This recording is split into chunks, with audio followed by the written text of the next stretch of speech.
નમસ્કાર દોસ્તો, શાંતિશ્રમ ન્યૂઝમાં આપનું સ્વાગત છે।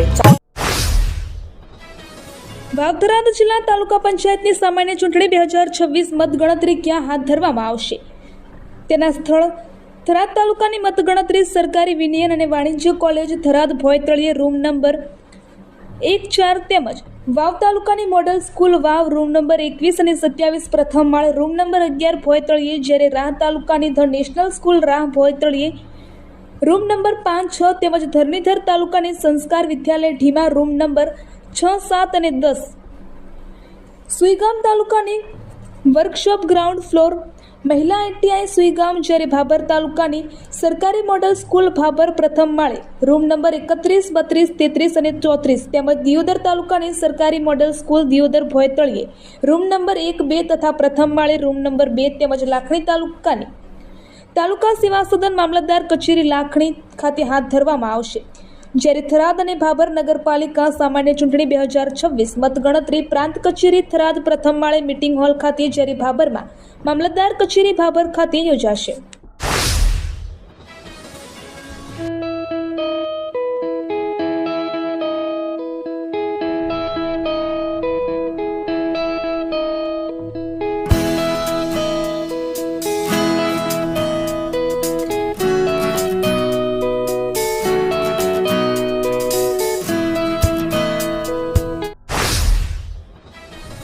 વડગામના થલવાડા ગામે પાઇપો વડે હુમલો કરી હત્યા કરાઈ હોવાનો બનાવ। નજીવી બાબતે પાઇપો વડે હુમલો કરી હત્યા કરાઈ હોવાના સમાજના આગેવાનોએ કર્યા આક્ષેપ। વડગામ સિવિલ હોસ્પિટલ ખાતે સમાજ અને પરિવારજનો મોટી સંખ્યામાં પહોંચ્યા। જ્યાં સુધી હત્યા કરનારા નહીં પકડાય ત્યાં સુધી લાશ ઉઠાવવાનો કર્યો ઇનકાર। ગંદકી અને પીંછા ઘાસચારામાં ઉડીને આવતા કહેવા જતાં કરાયો હુમલો। હુમલામાં સોરમભાઈ સિપાહીનું મોત થતાં સમાજ અને પરિવારજનોમાં આક્રોશ। 3 લોકોએ પાઇપો વડે હુમલો કરી ગંભીર ઇજાઓ પહોંચાડતા સોરમભાઈ સિપાહીનું થયું મોત। ડીસા તાલુકાના મુડેઠા ગામ પાસે સ્વિફ્ટ કાર અને બાઇક વચ્ચે ગંભીર અકસ્માત સર્જાયો હતો। આ ઘટનામાં બાઇક પર સવાર 2 વ્યક્તિઓને ગંભીર ઇજાઓ પહોંચી હતી। આ અકસ્માત રતનપુરાથી ખોડલા સુધીના નેશનલ હાઈવે પર નેશનલ હાઈવે ઓથોરિટી દ્વારા અપાયેલા ડાયવર્ઝન માર્ગ પર થયો હતો। ડીસા તાલુકાના માલગઢથી ડીસા તરફ જતા રસ્તા પર બનાસ નદીના કિનારે ગટરના ગંદા પાણીમાંથી એક અજાણ્યા યુવકનો મૃતદેહ મળી આવ્યો હતો। મૃતદેહ પાણીમાં ફૂલી ગયેલો અને દુર્ગંધ આવતી હોવાથી સ્થાનિકોએ તરત જ ફાયર ફાઈટર ટીમને અને પોલીસને જાણ કરી હતી। માહિતી મળતા તરત જ ડીસા ફાયર ફાઈટર ટીમ અને સ્થાનિક પોલીસનો કાફિલો ઘટના સ્થળે પહોંચ્યો હતો। ટીમે મૃતદેહને પાણીમાંથી બહાર કાઢી પોસ્ટમોર્ટમ માટે ડીસા સિવિલ હોસ્પિટલ ખાતે ખસેડવામાં આવ્યો હતો।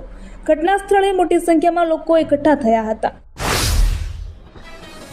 સ્થાનિક સ્વરાજ્યની ચૂંટણીને અનુલક્ષીને ગેરકાયદેસર પ્રવૃત્તિઓ સામે કાર્યવાહીના ભાગરૂપે માવસરી પોલીસે તખતપુરા ગામની સીમમાંથી બોલેરો ગાડીમાં લઈ જવાતો વિદેશી દારૂનો મોટો જથ્થો જપ્ત કર્યો છે।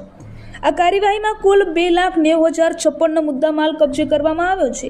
રેન્જ પાલનપુરના પોલીસ મહાનિરીક્ષક પરીક્ષિતા રાઠોડ અને વાવથરા જિલ્લાના પોલીસ અધિક્ષક ચિંતન તેરૈયા દ્વારા જિલ્લામાં દારૂ અને જુગાર જેવી ગેરકાયદેસર પ્રવૃત્તિઓ સામે કડક કાર્યવાહી કરવા સૂચનાઓ આપવામાં આવી હતી। પાટણ જિલ્લામાં સ્થાનિક સ્વરાજ્યની ચૂંટણી માટે રવિવારે શાંતિપૂર્ણ મતદાન થયા બાદ હવે સૌની નજર આવતીકાલે યોજાનારી મતગણતરી પર છે। મંગળવારે સવારથી શરૂ થનારી ગણતરી બાદ ઉમેદવારોના ભાવિનો ફેસલો થશે। જિલ્લા પંચાયતની 32 બેઠકો, 9 તાલુકા પંચાયતની 165 બેઠકો, પાટણ નગરપાલિકાની 44 બેઠકો, સિદ્ધપુરની 33 બેઠકો અને રાધનપુરની પેટા ચૂંટણીના પરિણામો બપોરે સુધીમાં સ્પષ્ટ થઈ જશે। મતગણતરી આવતીકાલે સવારે 9 વાગ્યાથી અલગ અલગ કેન્દ્રો પર હાથ ધરવામાં આવશે।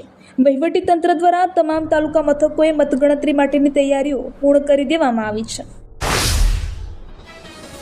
દિયોદર પંથકમાં શિક્ષણનું અનેરું ધામ એટલે Shri Tapasvi college of nursing તેમજ શ્રી તપસ્વી આર્ટ્સ કોલેજ, જ્યાં છે સંપૂર્ણ AC, CCTV, wifi, digitally updated campus, BSc nursing સહિતના અનેક કોર્સમાં આજે જ પ્રવેશ માટે સંપર્ક કરો। Tapasvi college of nursing, Deodar.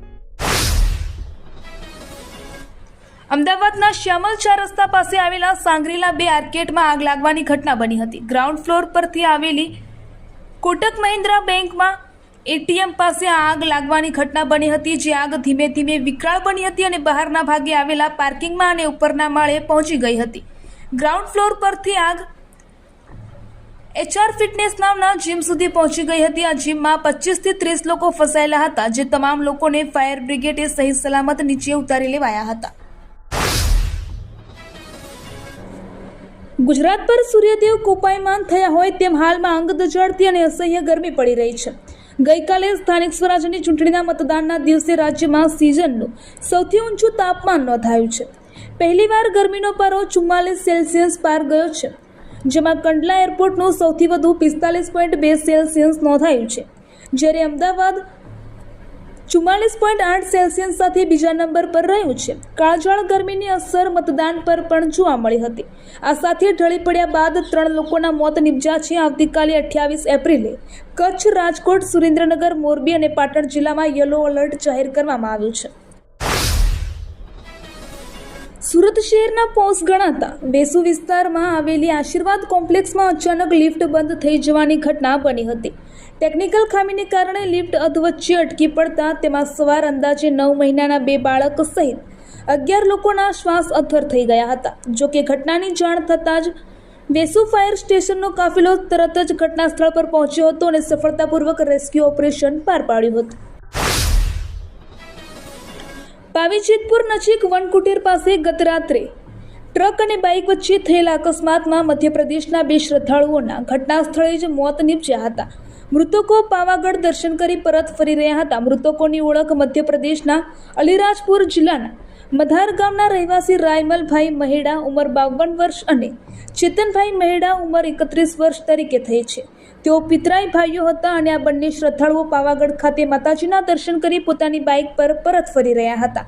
તે દરમિયાન પાવીજેતપુરના વનકુટીર પાસે તેમની બાઇક અને એક ટ્રક સાથે અથડાઈ હતી.